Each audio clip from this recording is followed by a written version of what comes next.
Sa nakaraang video natapos tayo. Hinawakan ng hangal ang balikat ni Jiang Chen, subalit sa kanyang paghawak ay nalagyan ito ng poison.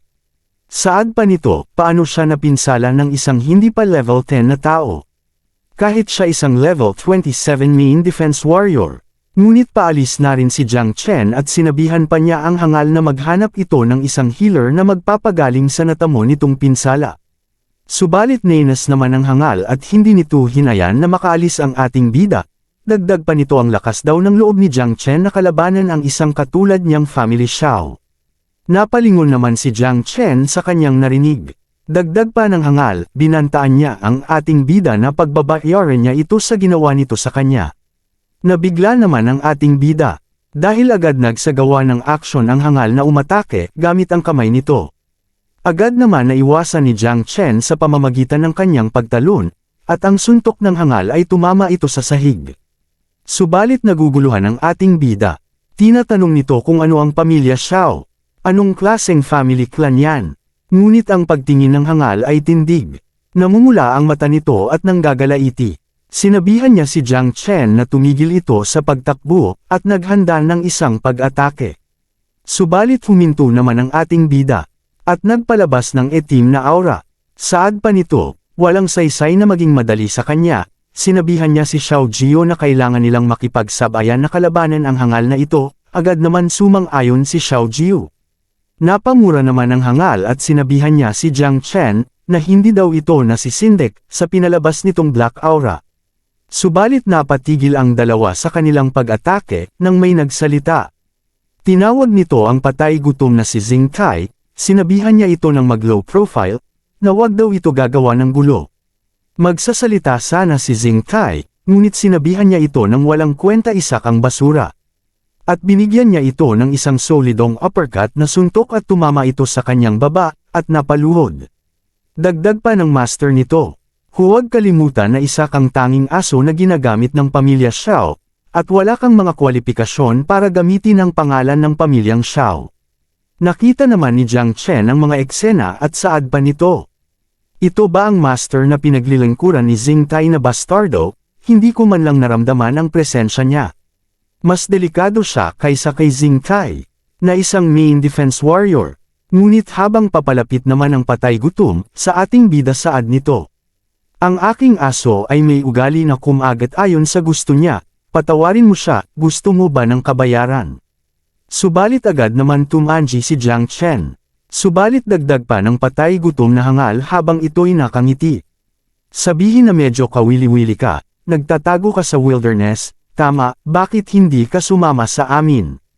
Sumagot naman ang ating bida, hindi na kailangan, mas gusto kong mag-isa, at ito'y tumalikod at umalis. Saad pa ng hangal. Kawili-wiling isang banal na antas ng paglikha ng klase. Subalit nagsaad naman si Xing Tai. Young Master, ginulo ko ang gawaing ipinagkatiwala mo sa akin, paano kung ipagpatuloy ko ito? Napalingon naman sa likuran ng hangal at tinitigan niya ito ng matalim na titig at saad nito.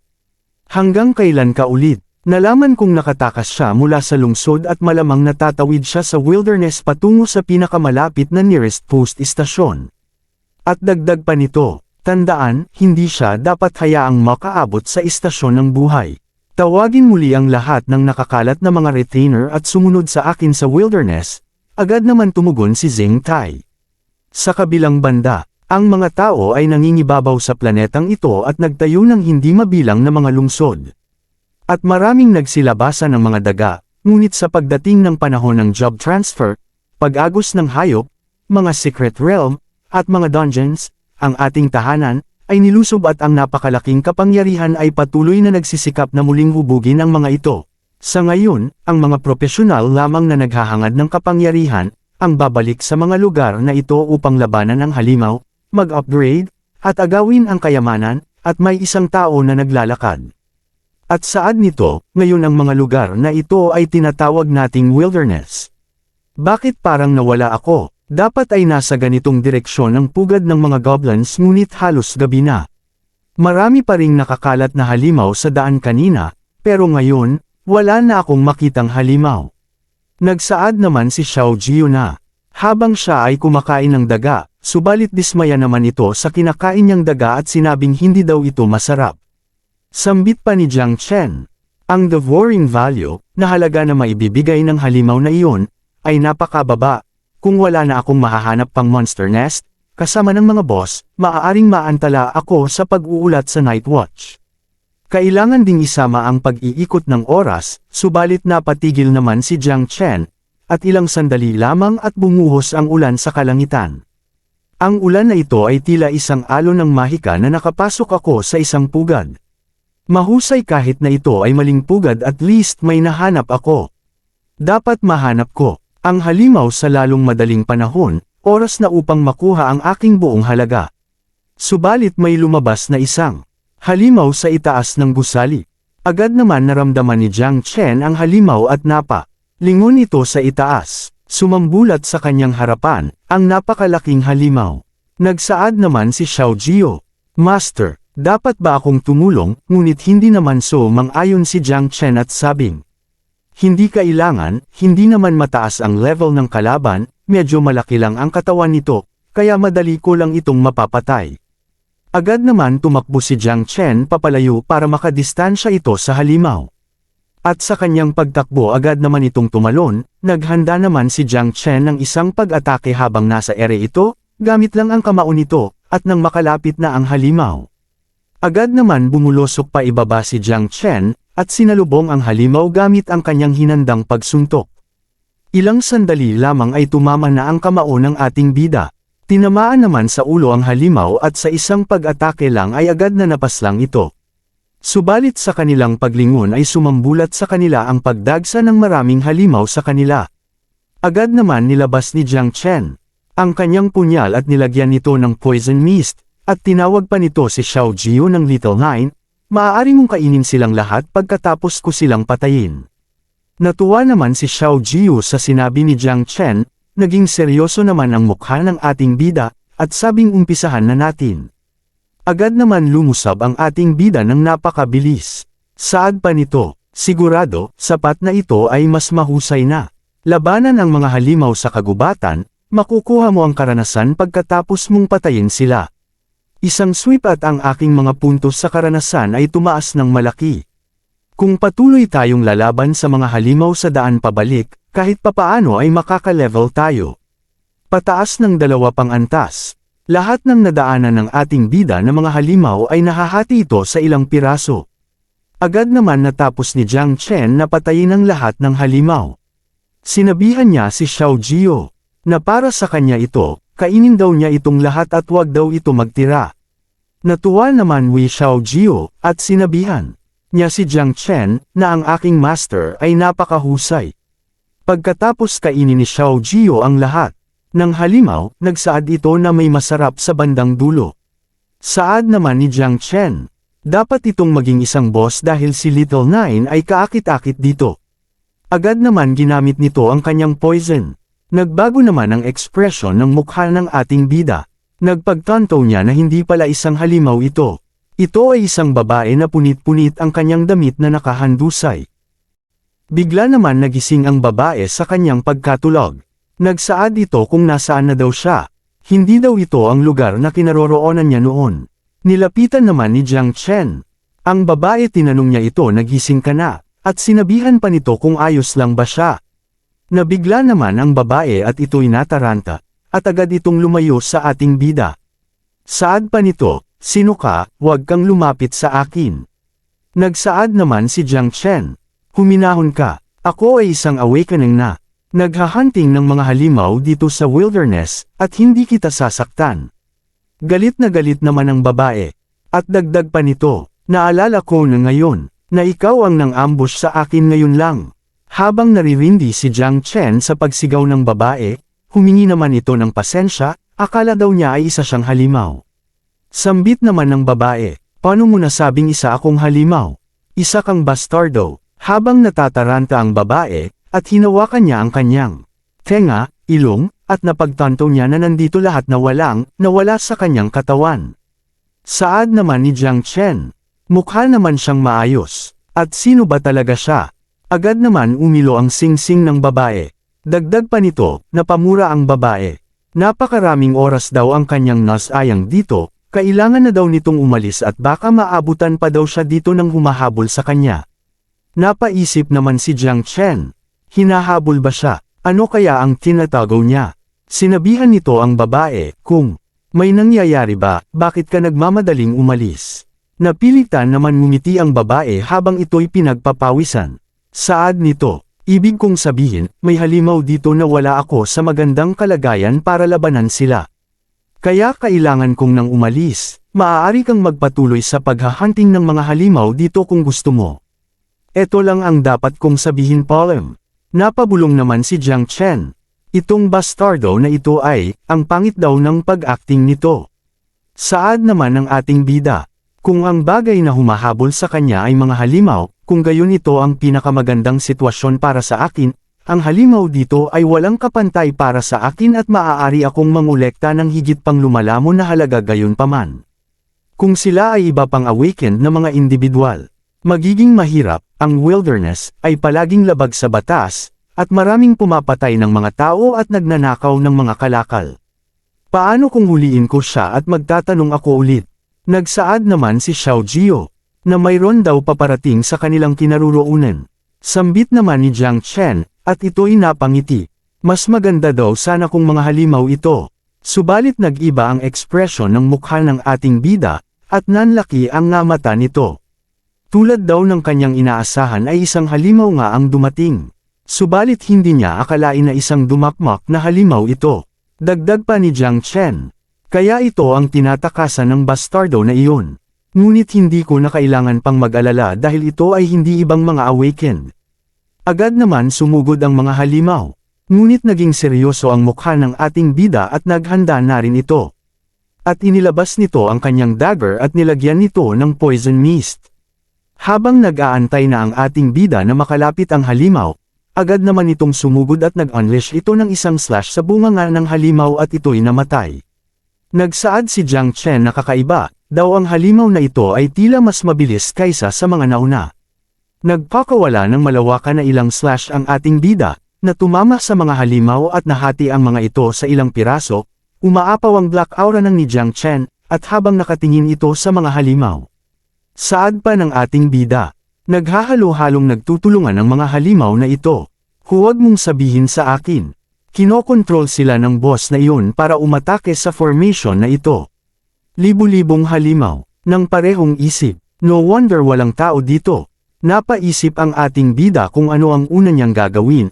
Kailangan daw nitong hanapin ang isang paraan para makarating sa boss at unahin daw nitong patayin.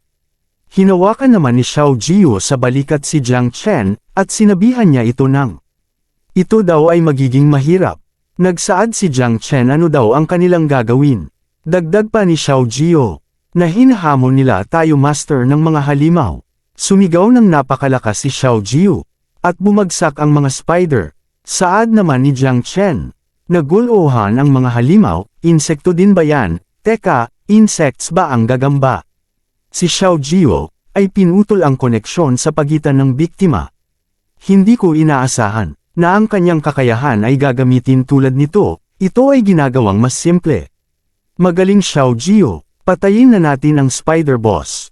Agad naman tumugon si Xiao Jio. Nagpalabas ng black aura ang ating bida, ilang sandali lamang ay ito'y sumugod ng napakabilis. Saad naman ni Jiang Chen at sinabihan niya si Xiao Jio, na manatiling malapit lang ito. Nang walang kontrol mula sa spider boss, ang mga halimaw na ito ay mahina. Hindi na sila threat kaya wag na tayong mag-aksaya ng oras. Parang wala lang kay Jiang Chen ang nadadaanan nitong mga halimaw, ang halimaw na ito ay nagmimistulang basura lang na lumilipad sa ere pagkatapos na daanan at patayin ng ating bida, ang katawan ng mga halimaw na nahati sa ere. Nahanap na ni Jiang Chen ang boss, at naghanda ulit ito ng isang pag-atake. Dagdag pa ng ating bida.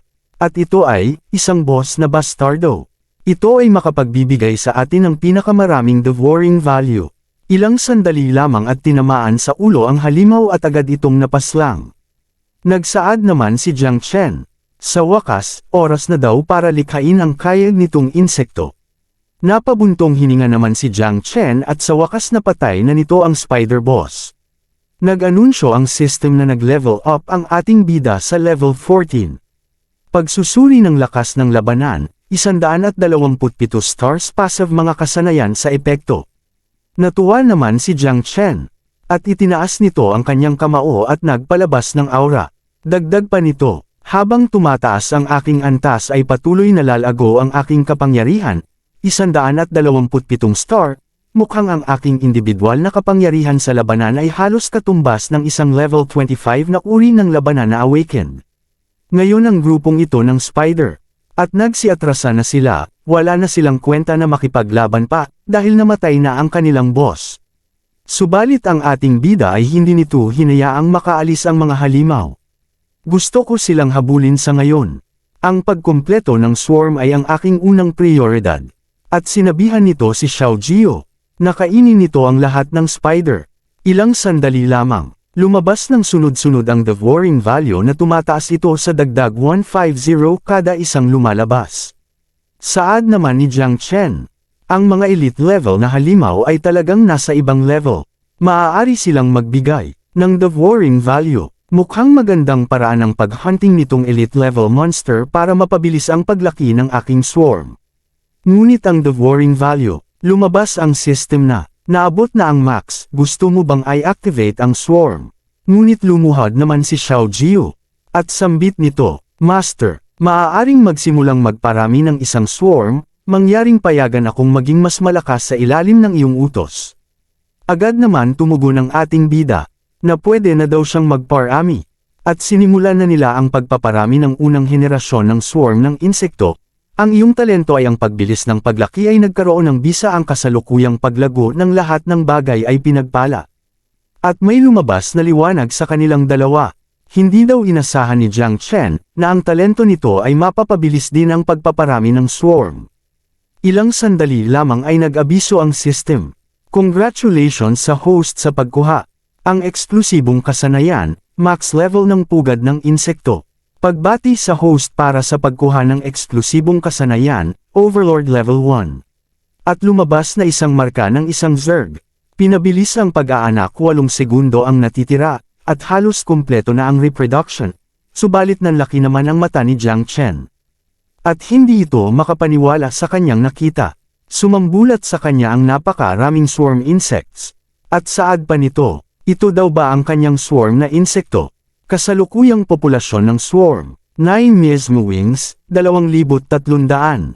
Kung ano ang isang malaking dami, kung ang unang pagpaparami mula sa ina na insekto ay maaaring umabot sa higit sa 2,000 mga supling, iniisip ko kung gaano kalaki ang swarm para sa ikatlo at ikaapat na henerasyon.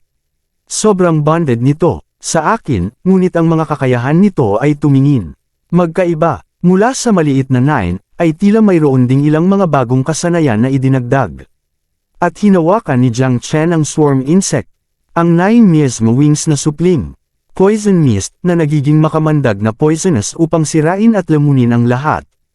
Camouflage, static, camouflage ay maaaring makamit sa pamamagitan ng Wingsith Reflection.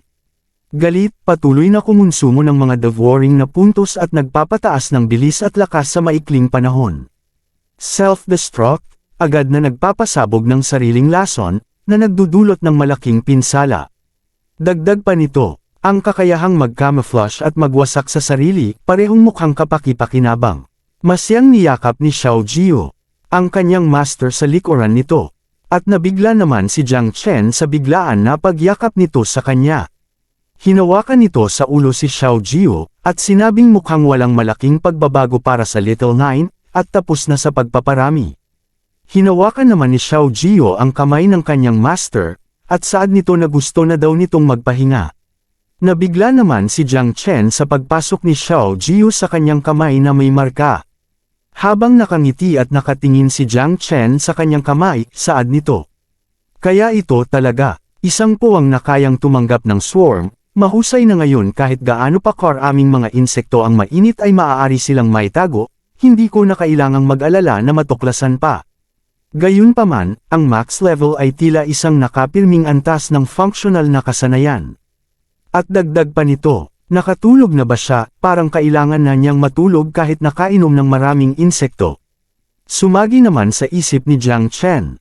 na nakakuha pala siya ng isang tinatawag na Overlord skill. At susubukan daw nitong gamitin ngayon. Pag-activate ng eksklusibong kasanayan, Overlord. Agad na lumabas ang mapanindig balahibong aura kay Jiang Chen, at umilo ang mata nito. Pagkatapos ma-activate ni Jiang Chen ang Overlord skill ay umilo din ang mga mata ng insects, na nangangahulugan na kontrolado ng ating bida ang mga ito.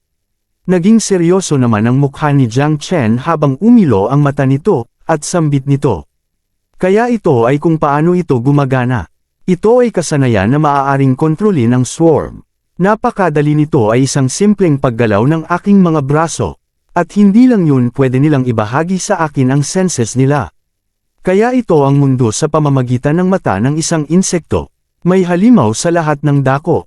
Subalit may mga nagsisilabasan na halimaw sa mga gusali. Sinabihan ni Jiang Chen ang mga insect na, mukhang excited na din kayo.